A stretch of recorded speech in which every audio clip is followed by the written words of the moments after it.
আরেকটি খুবই গুরুত্বপূর্ণ বিষয় এবং খুব ভালো করে শোনার অনুরোধ রইল, মাদ্রাসার পক্ষ থেকে যখন ছাত্রদেরকে ছুটি দেওয়া হবে, ছুটি যখন শেষ হয়ে যাবে অন টাইম ওই দিনে তাদেরকে মাদ্রাসায় পাঠিয়ে দিন। কেননা একটা দিন নষ্ট হওয়া আপনার সন্তানের ভবিষ্যতের জন্য ক্ষতিকর। এই জন্য সময় নষ্ট করবেন না।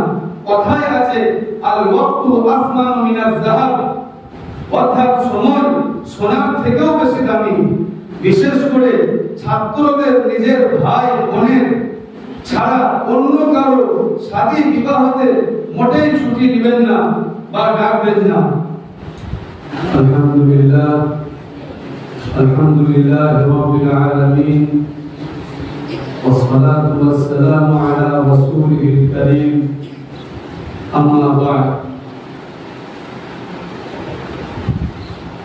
সম্মানিত অতিথিবৃন্দ এবং মাননীয় অভিভাবকগণ, আজকে আমার বক্তব্যের বিষয়বস্তু হলো সন্তানদের লেখাপড়ায় এবং লালন পালনে অভিভাবকদের অলসতা এবং তার সমাধান। আপনারা বয়ানের বিষয়বস্তু ও শিরোনাম শুনেছেন। মহান আল্লাহ তাবারক তাআলা পবিত্র কোরআনে বলেছেন, ইন্নাল্লাহা ইয়া'মুরুকুম আন তু'আদ্দুল আমানাতি ইলা আহলিহা ওয়া ইযা হাকামতুম বাইনান নাসি আন তাহকুমু বিল 'আদল ইন্নাল্লাহা নি'মা ইয়া'iদুকুম বিহি ইন্নাল্লাহা কানা সামিআন বাসীরা। এর অর্থ হলো, নিশ্চয় আল্লাহ তোমাদেরকে নির্দেশ দেন যে তোমরা যে প্রাপ্ত আমানতসমূহ প্রাপকদের নিকট পৌঁছে দাও, আর যখন তোমরা মানুষের কোনো বিচার মীমাংসা করতে আরম্ভ করো তখন মীমাংসা করো ন্যায় ভিত্তিক। আল্লাহ তোমাদেরকে সুপদেশ দান করেন, নিশ্চয় আল্লাহ শ্রবণকারী দর্শনকারী। সূরা নিসা। সম্মানিত সুধীবৃন্দ, একটা কবিতা আছে যার অর্থ হলো এই যে নিজেদের ভুলগুলোকে পেছনে ফেলে সবাই বলছে সময় খারাপ।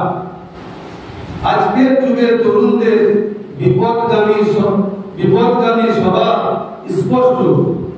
তরুণ প্রজন্ম খুন, ব্যভিচার, পতিতাবৃত্তি সহ সব ধরনের অপরাধ পাপাচারে জড়িয়ে পড়ছে।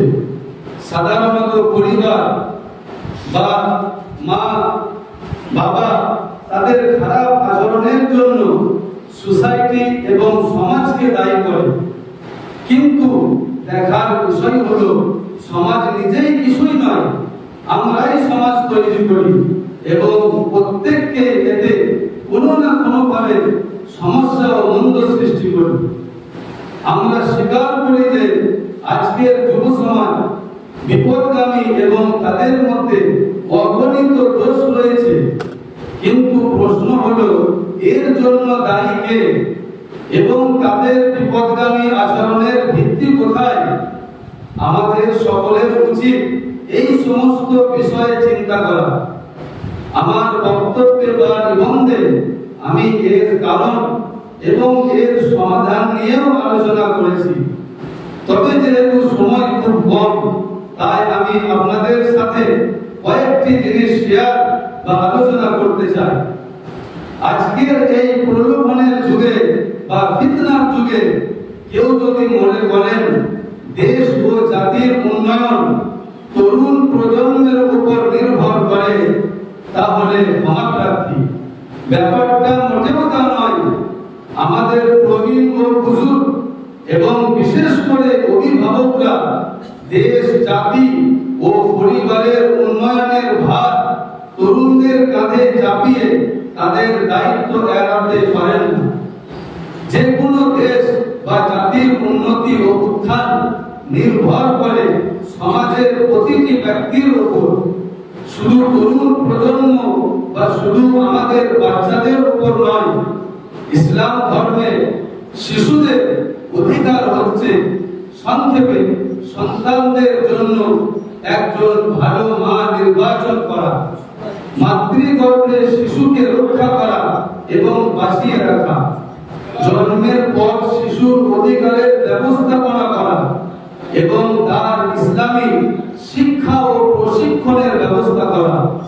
ইসলাম এ সকল দায়িত্ব পিতামাতার উপর অর্পণ করেছে। একটি শিশুর লালন পালন শুরু হয় মায়ের গর্ভে, কিন্তু আজকের নারীরা মোবাইল, টিভি, নাটক এবং গান বাজনা নিয়ে খুব ব্যস্ত। এভাবে পিতামাতারা তাদের সন্তানদের সুযোগ সুবিধা দিতে দিনরাত পরিশ্রম তো করে, যাদের জন্য এত পরিশ্রম করা হয় তাদের সঙ্গে বসে কথা বলার সময়টুকু তাদের নেই, যার কারণে সন্তানরা অল্প বয়সে যেসব অপরাধ করে, যেমন চুরি, মাদকাসক্ত, বাড়ি থেকে পালিয়ে যাওয়া এবং আত্মহত্যার মতো অপরাধের জন্য পিতামাতার উপর একটি বিশাল দায়িত্ব বর্তায়।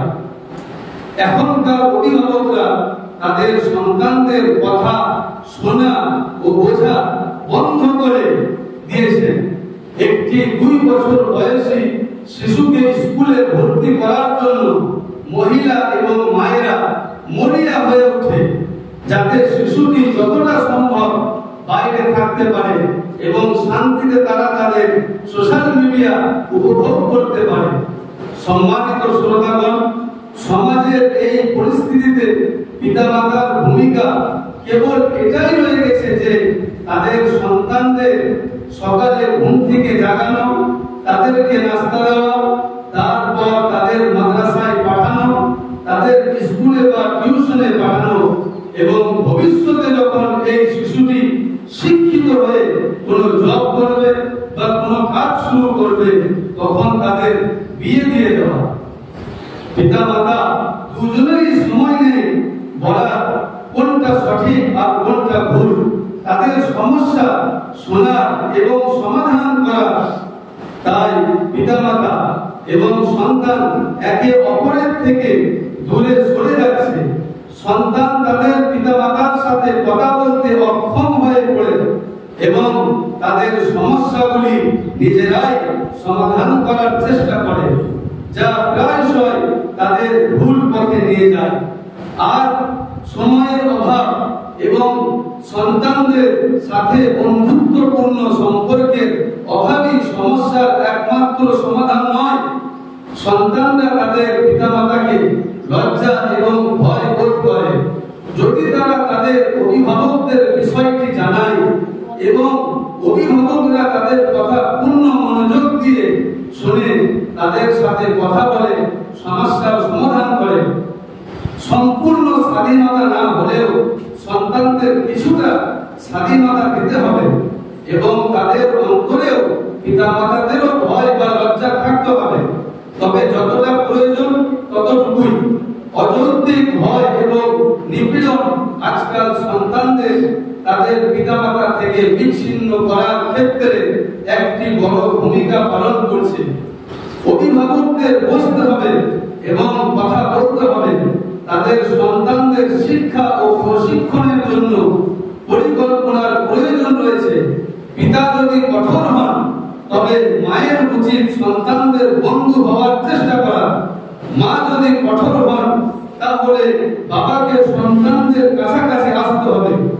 অভিভাবকদের উচিত তাদের সন্তানদের স্কুল বা মাদ্রাসা এবং টিউশনি থেকে ফিরে আসার সাথে সাথে তাদের অবস্থা সম্পর্কে জিজ্ঞাসা করা, তাদের কথা শোনা এবং যদি তারা কখনো ভুল করে তবে এটি আরো ভালো উপায়ে সমাধান করা, যাতে ভবিষ্যতে সন্তান নির্ভয়ে তাদের সামনে তাদের মতামত উপস্থাপন করতে পারে। পিতা যতই ব্যস্ত থাকুন না কেন রাতে সন্তানদের সময় দিতেই হবে। তাদের শিক্ষা কার্যক্রম, তাদের বন্ধু বান্ধব ও পরিবারের কর্মকাণ্ড সম্পর্কে তার কাছ থেকে তথ্য নেওয়া উচিত এবং সময়ে সময়ে তথ্য পেয়ে তাদের সমস্যার সমাধান করা উচিত। অভিভাবকরা তাদের সন্তানদের পাশে বসে যদি কথাবার্তা না বলে এবং বন্ধুত্বপূর্ণ সম্পর্ক গড়ে না তোলে, তবে তারা সন্তানদের খেলনা হিসাবে বিবেচনা করবে, যা শুধুমাত্র ভালো গ্রেড ও ভালো নাম্বার নিয়ে আসে। তারা যদি তাদের সমস্যার সমাধান না করে, তাহলে আমার ভাইরা, সমাজের বর্তমান অবস্থার কোনো পরিবর্তন হবে না। ইসলাম এই সমস্যার সমাধান বিশদভাবে বর্ণনা করেছে এবং আমিও তা বিশদভাবে উল্লেখ করেছি। মহান আল্লাহ রাব্বুল আলামিনের কাছে প্রার্থনা করি, মহান আল্লাহ তাবারক তাআলা যেন পিতা মাতা ও এই সমাজকে সঠিক হিদায়াত দান করেন এবং মহান আল্লাহ যেন আমাদের নতুন প্রজন্ম সন্তানদের হিফাজত করেন। আমিন। এবার আসুন আমি আপনাদের সামনে এই মাদ্রাসা রিলেটেড বা এই মাদ্রাসার ব্যাপারে আবেদন বা কিছু কথা বলতে চাই। অতএব আপনারা মনোযোগ ও ধৈর্যের সাথে আমাদের কথাগুলো শুনবেন। নাম্বার 1, কিছু অভিভাবক এই ধরনের আছেন যে তারা নিজেদের সন্তানকে মাদ্রাসায় পাঠাবার পর তার পড়াশোনা বা তার জীবনধারা সম্পর্কে মাদ্রাসার কর্তৃপক্ষদের সাথে কোনো রকম কন্ট্যাক্ট বা যোগাযোগ রাখেন না। এতে আমরা খুবই দুঃখিত। অতএব আপনারা খোঁজ খবর নিতে থাকবেন, এতে আপনাদের সন্তানও সচেতন থাকবে। নাম্বার 2, আমাদের মাদ্রাসায় কিছু ছাত্র এই রকম রয়েছে যে যখন তারা অফিসের মোবাইল নিয়ে কথা বলতে আরম্ভ করে, ঘন্টার পর ঘন্টা নিজেদের সমস্ত আত্মীয় স্বজনদের সাথে কথা বলতেই থাকে। অতএব তাদের পিতামাতার কর্তব্য তারা যেন এত কথা বলতে নিষেধ করে এবং মা বাপ ছাড়া অন্য কাউকে কল না করে এবং এর সাথে সাথে গার্জেনেরও কর্তব্য তারা যেন নিজেদের সন্তানদের সাথে সপ্তাহে একবার ফোনে কথা বলেন, শুধুমাত্র 5 থেকে 10 মিনিট। নাম্বার 3, কিছু মহিলা গার্জেন যখন তারা তাদের বাচ্চাদের সাথে সাক্ষাৎ করতে আসেন, তখন ওনারা রাস্তায় দাঁড়িয়ে দাঁড়িয়ে কথা বলেন। তো এইভাবে যদি মহিলা গার্জেন না এসে সন্তানদের পিতা বা কোনো পুরুষ গার্জেন আসেন, তাহলে খুবই ভালো হয়। যেহেতু আমাদের মাদ্রাসায় জায়গা খুবই শর্ট, এই জন্য বলতে আমরা বাধ্য।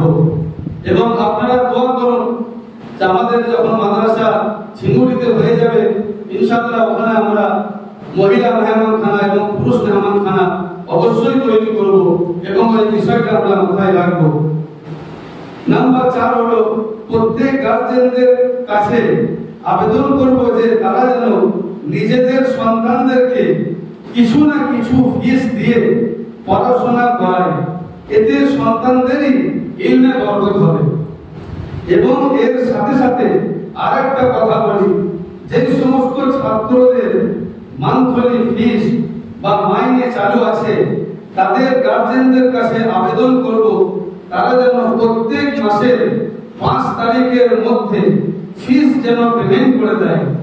যেহেতু মাদ্রাসার বয়স মাত্র 2 বছর এবং আর্থিক দিক দিয়ে মাদ্রাসা খুবই উইক বা দুর্বল, এই জন্য আমরা আপনাদের কাছে আবেদন করতে বাধ্য।